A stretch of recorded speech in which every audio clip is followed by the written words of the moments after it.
Hi, I'm Mike Paralak with Underground Focus Magazine. As you've watched Digging Dangers videos over the years, you've grown accustomed to seeing helicopter scenes shot by local TV news stations. Down below, the camera pans over images of devastation caused by gas explosions. Explosions the result of excavation damage. Today, though, eyewitness news is no longer an exclusive of local TV stations. While many at the gas explosion you've just seen were eyewitnesses, you'll soon meet utility company workers that made the snap decision to become emergency responders. They'll tell you their story, all the while making you feel like you were there. Oh my God, get her out of there! I still didn't think she could make it because the flames were getting stronger and stronger toward her. Got the ladder up there. I could see him get her to climb on the ladder. He helped her down. 10 seconds after that is when the house was fully engulfed in flames. Then I was able to climb up there, grab her, bring her down, and then carry her over to the side. And then as we were over there standing by the door, he tapped me on the shoulder 30 seconds later and said, "Look," and the place was gone. We just heard the screaming. That was what made us jump up and run down the road. It was pretty crazy. The homeowner doesn't yet realize how fortunate she was that her rescuers were there this day due to a damaged phone cable. Cell phone video footage of excavation accidents is not our only non-TV news video source. You are about to see emergency responder coverage of a gas line damage in Virginia Beach, Virginia. The Virginia Beach Fire Department conducted the interview with the dump truck driver as well. The excavator was loading me up, and I was just sitting in the truck. All of a sudden, I just heard like an air hose busted, and I rolled my window up. As I rolled my window up, the guys on the ground just told me to move out.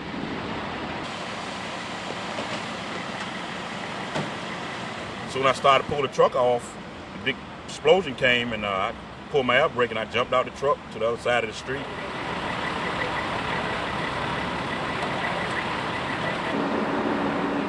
Other than my tail lights, melted and knocked my back window out behind my head and cracked my front passenger side window. Other than that, everything's okay.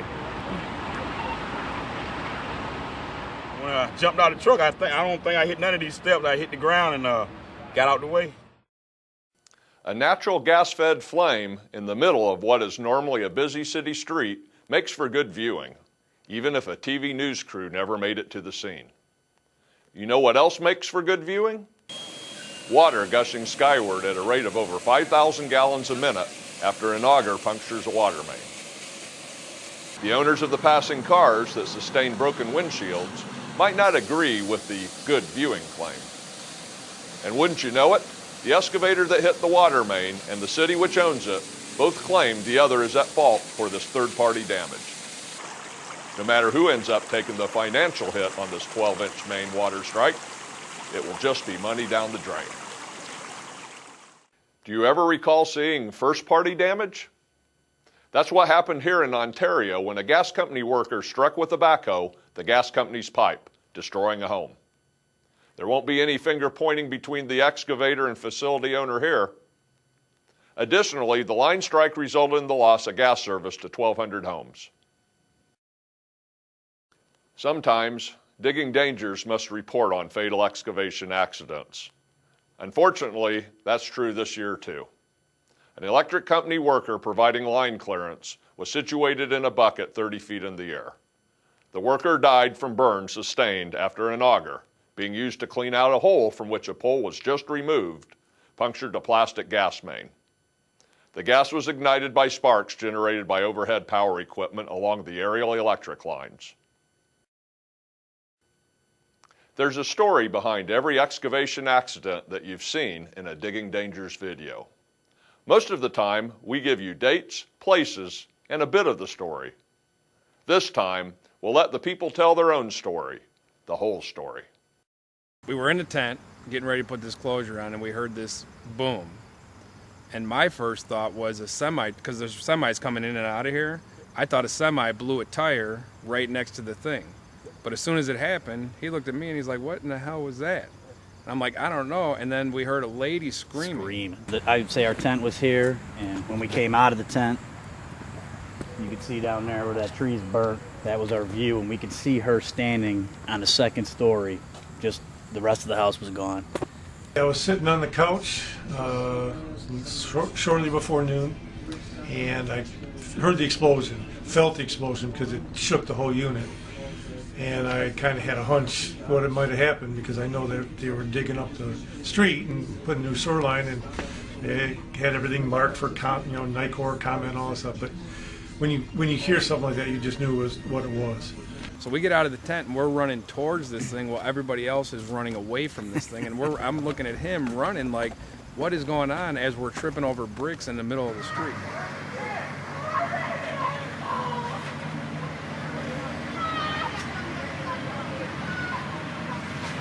She just heard this noise and it flipped her bed up and slammed her into her closet. And she said when she looked up, she could see the sky, and she looked and seen our yellow tent. So she started crawling towards that, and she said after she crawled for about 2 feet, she realized there was nowhere else left to crawl. She said it felt like cotton because it was the insulation from the ceiling. Jump! Oh my God, she's gonna die. Oh my God. Running into that fire, I looked over to him, and I seen him going in there with me, so I felt comfortable going in there. If I would have been by myself, I don't know what would have happened. I can remember vividly when we ran into this car, he went to the left and I went to the right, but we looked at each other right before there, and it was just like something between us. I don't know what happened, but he went one way and I went to the other, and we just knew what to do. So there was a car here, so then I had went this way, and I remember he went around the car that way. And there's just a pile of what used to be the house. The big thing that he could remember was the kitchen sink turned upside down, but the water still running out of it. It seemed like we were put there for some reason. I mean, honestly, as we were coming up originally, I was thinking we need a ladder. That was the only thing on my mind. But we got up there, and I asked her, was anyone else in the house? And she said, yes, my baby. son. So I'm telling him, this is a pile of rubble. I'm like, we got to start digging through. We got to find. Yeah. Your son was in the house? No, No. she thought he was. Yeah. For She some was reason, she disoriented. thought. And then yes. she said, She no, said wait you a minute. I just took took him to school or something. So yeah. that's when. So that's when I went to get a ladder, and I looked over, and in the hole that they were down in, I could see an end of a ladder. But I'm like, the first thing I thought was, what if that's not tall enough? So I ran down to my truck to get the two-piece, the sectional ladder, and I sprinted back down here. But in the meantime, they did grab that ladder and put that one up They there. threw the ladder over there, and somehow, if you watch the video close, you could see me picking it up real fast somehow. Oh my God. There was little tiny fires when we first walked up to it, but these flames are getting bigger and bigger and bigger. Because there was people coming out from everywhere. I remember this lady that lived behind here, she was screaming, what do I do with my kids? I mean, she was panicking. I mean, Yeah, so the neighbors were frightened that their houses were going to blow up. it just affected everybody that Nobody day. knew. Everybody was scared, like, Yeah, what's nobody going wanted on? to go inside their house. Nobody knew if they should be outside of their house. On the ladder, I remember that I know exactly what I was doing. I put the ladder up and I climbed up there, and the ladder was only this wide, literally. And I had my big yellow boots on because we're working in the mud. And I remember climbing up, and she was walking back and forth, and I remember grabbing her by her nightgown and pulling her towards me. And I actually carried her down the ladder. Like, I grabbed her and put her on the ladder and carried her down, put her over my shoulder and carried her to the street. Just as they put the ladder up, the smoke started to swirl and envelop her. They disappeared for a second, and then all of a sudden I could see the guy helping her down the ladder. Is it fair to say if you guys wouldn't have done what you did, nobody else would have done it? I don't Say think it's fair anybody to else say. would have done it, yeah. So It was those I mean, they were strange- here. We were 2 blocks away. It was like everybody was frozen. No one knew what to do.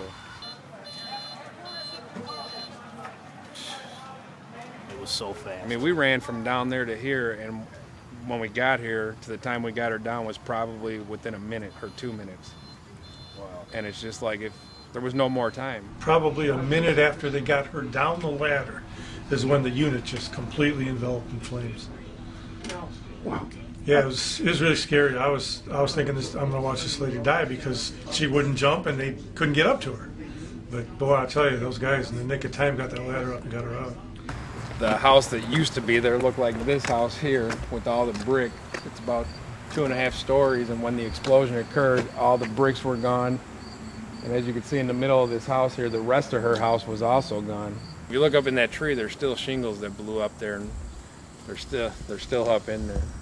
I mean, you could see there's still old marks here, so you know it was located. It's not like it wasn't located, and they were just like, oh, we won't wait for him. The reason we were here fixing the cable was because the contractor for the village had cut our cable in half while they were digging, putting in water lines. And prior to that, a week before, or 4 days, they cut Commonwealth Edison's line.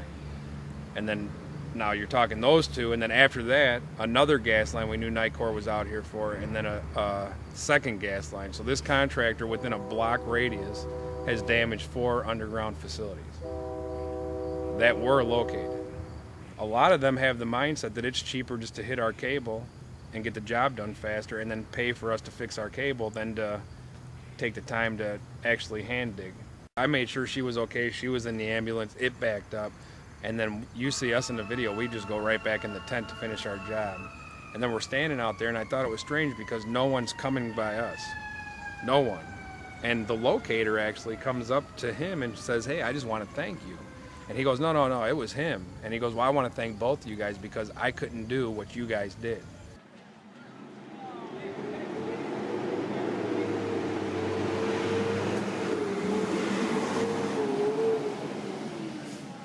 It was all because somebody didn't take the time to hand dig around something.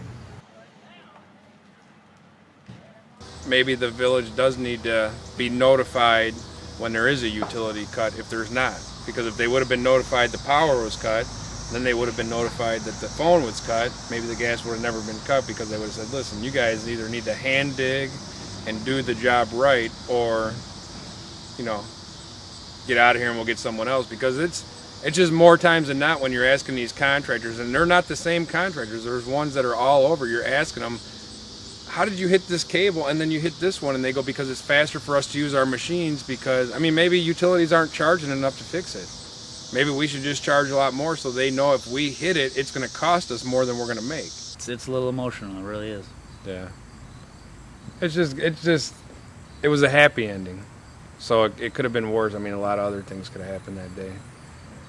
Not only for her, but for us. We could have walked into something that exploded again, or, the more you think about it, but I don't know, hopefully this will teach somebody that, if you just take your time on your job, you might not kill somebody. So that's a little extra time, could save a life.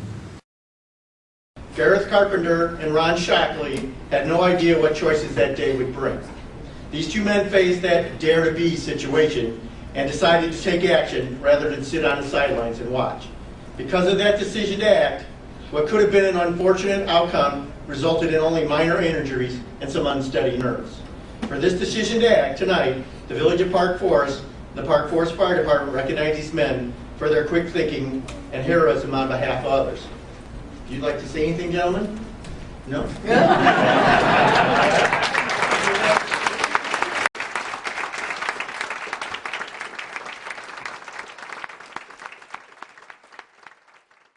Well, my name's Ron Shockley. I have 15 years with AT&T. You know. Oh, is it? Oh, Gareth Carpenter, 12 years AT&T. That was probably bad. We meant to do that again. Redo.